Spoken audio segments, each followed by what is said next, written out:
All right, the next segment of this briefing would be the Q&A. We are going into our question and answer segment. There are a few questions in the pigeonhole. We have grouped the questions into a few categories. There are categories on DSA, about PSLE papers, and so on. And then, of course, we have got questions related to subject.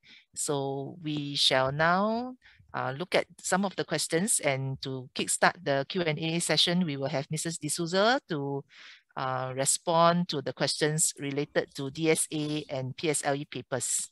Mrs. D'Souza, please. Thank you.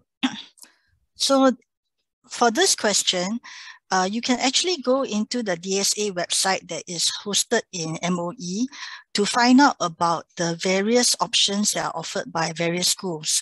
So academic could be even English, math, science, and even mother tongue. So there's a variety, but of course, as I mentioned in my presentation just now, the variety also comprises CCAs, performing arts, and leadership. Okay, so I think I've answered this question. I believe there's another question on DSA.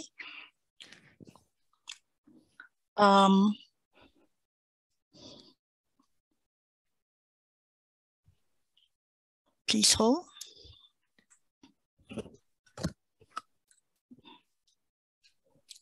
In terms of open house, actually most schools will have the open house in either the end of term 2 into the June holidays, and as well as in November, when the results are about to be released. That's when you can find out more about what the school offers. But this one has less to do with DSA, more to do with finding out about the school.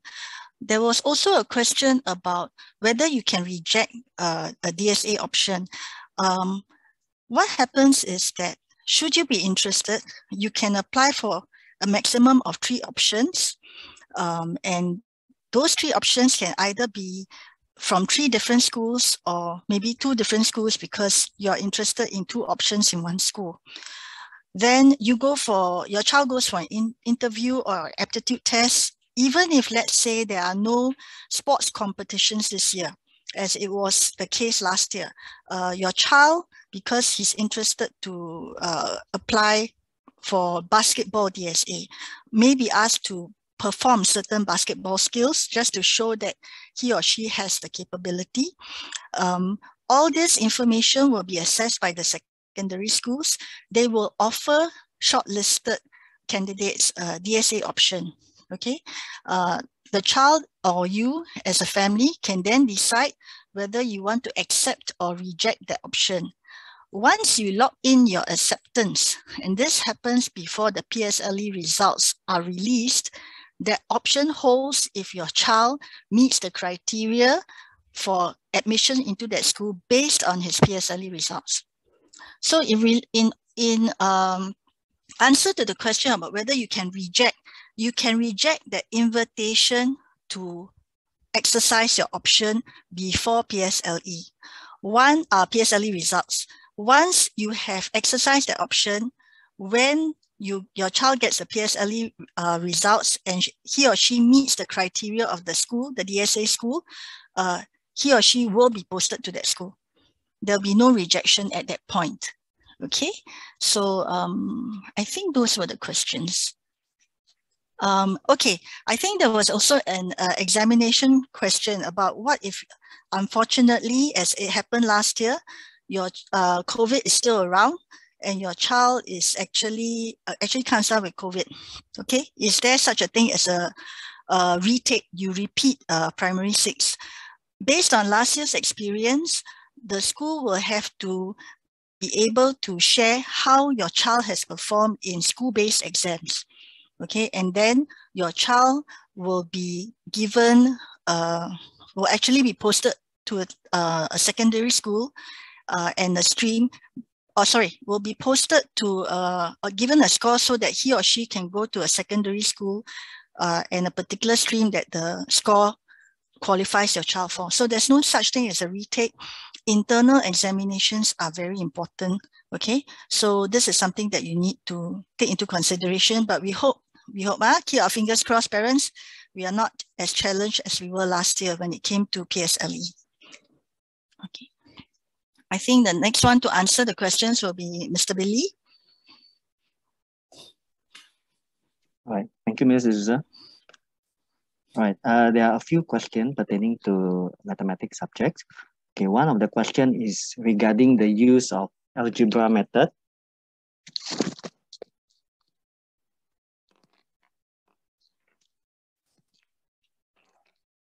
All right, is algebra method is allowed when solving mathematics question? Okay, the answer is yes, because in mathematics we allow alternative solution. Okay, so there is more than one fixed method to approach a problem. Okay, and algebra is considered an alternative. Now, what happens if the answer is wrong? Will any mark be awarded? Now, when we award mark, we refer to a mark scheme.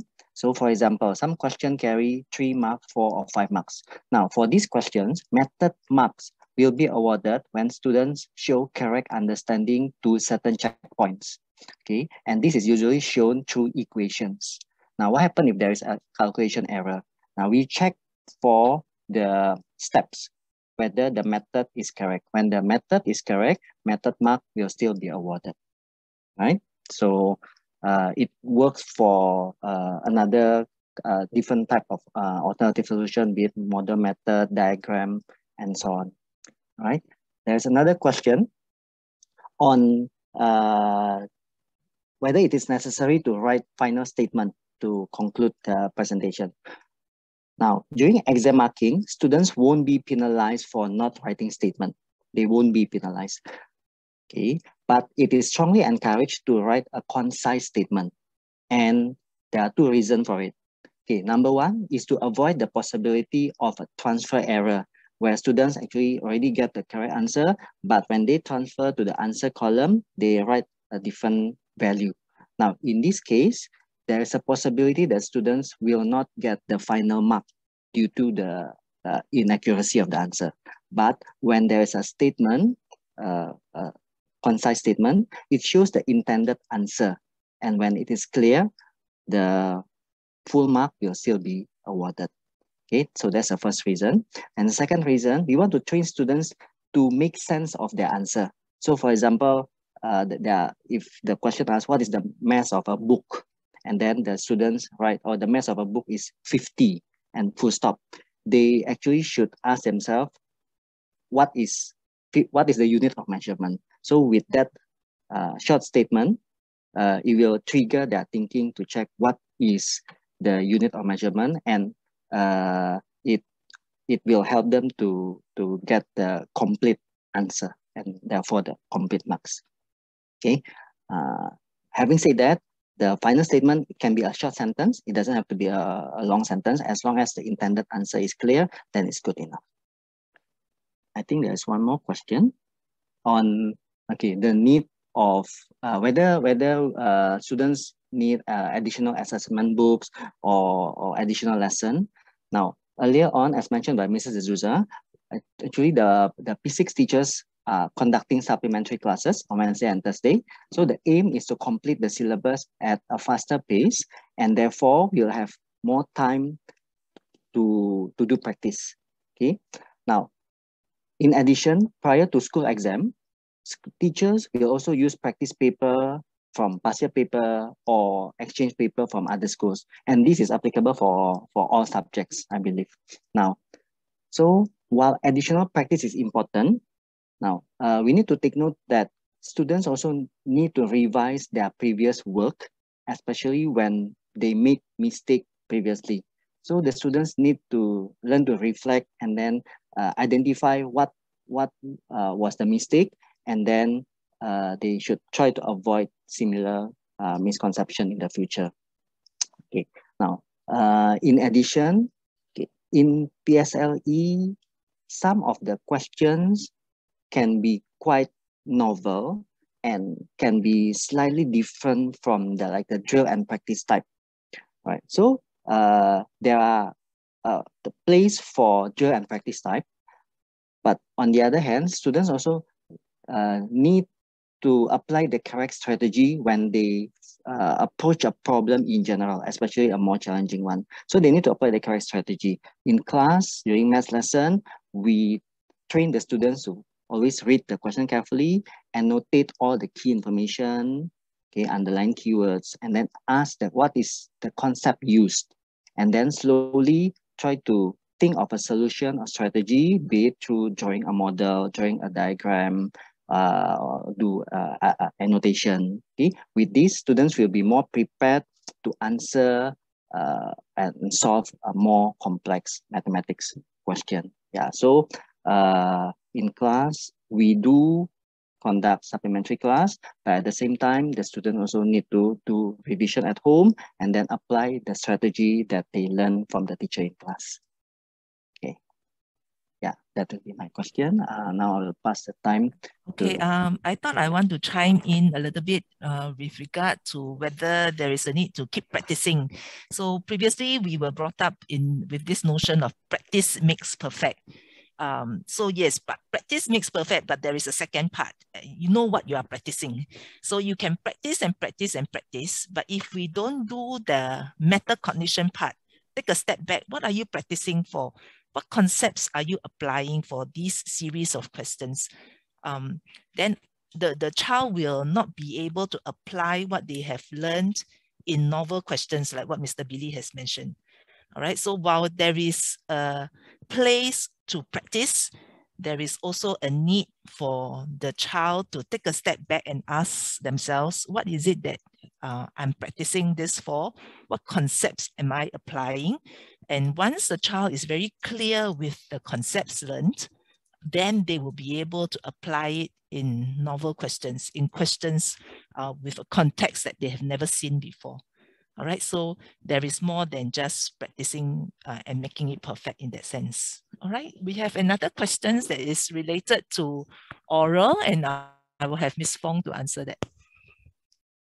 Okay, I think the parent is asking about stimulus-based conversation, because that will require them to share their experiences. So when we talk about experiences, it's not just their own experiences, but also what they have learned from the experiences of others. So this will come from, example, reading of current affairs, such as the events that are happening in Singapore. It will also come from what they know about what their friends have gone through. So for example, if this conversation is about celebrations, maybe birthday celebration, the student can talk about celebrations based on what he or she has gone through in school or heard from friends. Or maybe your child has attended someone else's birthday celebration or whatever celebration. So the child can also use that experience in the conversation. Usually for stimulus-based conversation, there will be 3 main prompts asked. The first one will require the student to use what's already in the stimulus to respond. So most of the time, our students are able to manage that. Second prompt will be the student's personal experience, usually with the family and in school.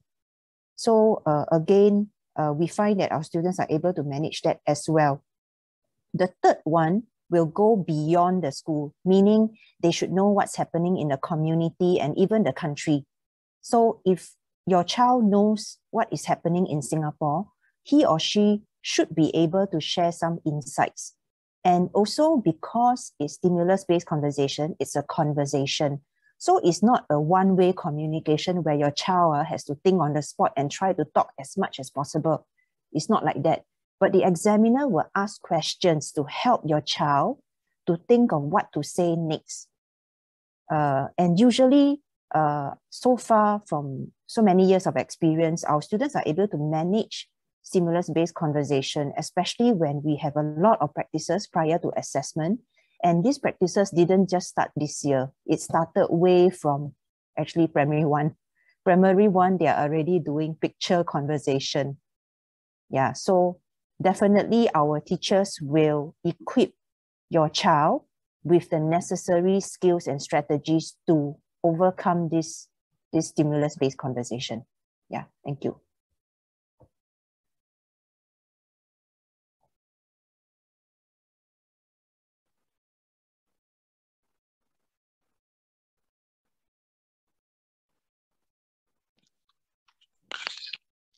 Okay.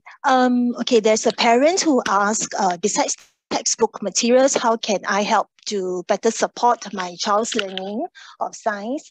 Actually, the textbook is a very rich resource because it contains all the key concepts that the students need to learn for the topic. And like what I mentioned, science is really learning by doing. Students need to learn science concepts through hands-on activities. So at home, similar to what the teachers do in school, where we use different contexts to explain a particular science concept.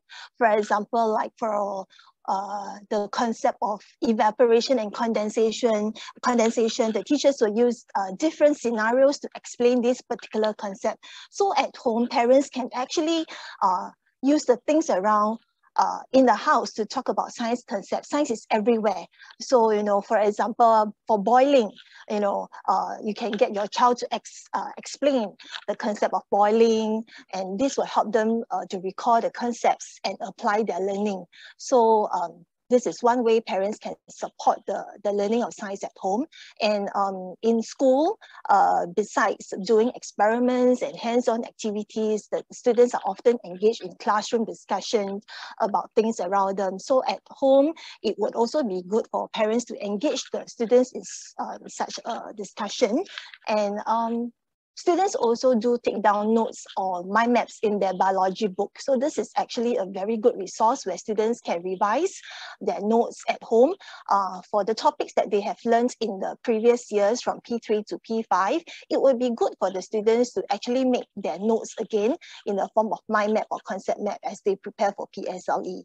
And to rest assured to the parents that, you know, in school, besides discussion in class, experiments in class, our topical worksheets and exam practice papers do offer a good balance of the type of questions that students are exposed to. Yeah, so revision of these questions and trying out these questions again would be good for them as they revise. And just to add on, SLS resources and assignments that teachers have given to the students are something that the students can fall back on for revision as well. Yeah, thank you. Right, we have come to the end of the Q&A segment. If there are any other queries related to PSLE, your child's learning, or even to DSA, please feel free to approach your child's form teacher, or you can just write an email to the school and we will try to respond from there. All right, meanwhile, we will upload the slides and today's briefing onto our school website. Should be up by next week, and you can replay the presentation if you have not, you have missed out certain parts of the presentation. So meanwhile, we wish everyone a very good weekend, and to all Chinese celebrating the Chinese New Year, 新年快乐，万事如意. All right, thank you.